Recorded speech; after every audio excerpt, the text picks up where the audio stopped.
महाराष्ट्र राज्याचे माजी मुख्यमंत्री तथा उभाटा पक्षाचे नेते उद्धवजी ठाकरे साहेब आज धाराशिव जिल्ह्यामध्ये येत आहेत।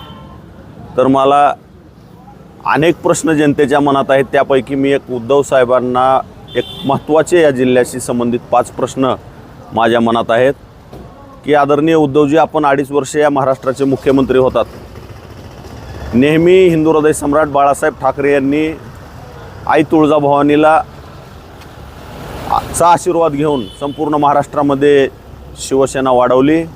तर त्या आई तुळजाभवानीच्या रेल्वे प्रश्नाकडे आपण जाणीवपूर्वक दुर्लक्ष केलं। सोलापूर, तुळजापूर, धाराशिव या रेल्वे मार्गासाठी आपण राज्याच्या हिश्श्याचे 50% रक्कम का दिली नाहीत, हा माझा उद्धव ठाकरे यांना सवाल आहे। त्यावर त्यांनी आजच्या सभेत बोलणं अपेक्षित आहे।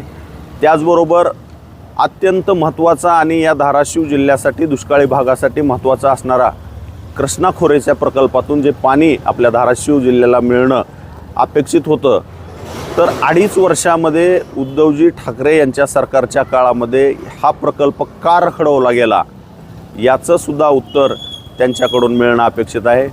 त्याचबरोबर आई तुळजाभवानीच्या तीर्थक्षेत्र विकासासाठी केंद्र सरकारमार्फत प्रसाद योजनेसारख्या योजनेतून आपल्याला भरघोस निधी मिळत होता, परंतु या राज्य सरकारने साधा प्रस्तावसुद्धा उद्धवजीच्या काळामध्ये केंद्राकडे पाठवला नाही। आई तुळजाभवानीच्या विकास आराखड्यासाठी उद्धवजी आपण या आपल्या 2.5 वर्षामध्ये काय केलं हे सांगणं अपेक्षित आहे।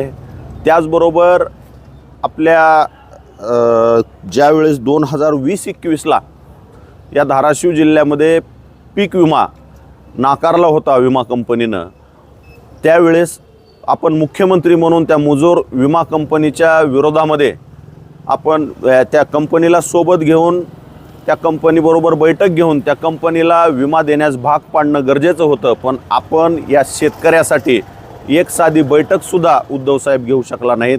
आणि सर्वात महत्त्वाचं, देवेंद्रजी फडणवीस साहेब मुख्यमंत्री असताना 10,000 रोजगार निर्मिती होणारे कौडगाव MIDCमध्ये टेक्निकल टेक्स्टाईल प्रकल्पासाठी MIDCमध्ये त्यांनी टेक्निकल टेक्स्टाईल प्रकल्प जाहीर केला होता। पण आपल्या 2.5 वर्षामध्ये ह्या 10,000 रोजगार निर्मिती होणाऱ्या कौडगाव MIDCबद्दल 2.5 वर्षामध्ये आपण काहीच का केलं नाही, याची उत्तरं आज या ठिकाणी माजी मुख्यमंत्री तथा उभाटा गटाचे पक्षप्रमुख उद्धवजी ठाकरे यांनी धाराशिवच्या जनतेला द्यावीत।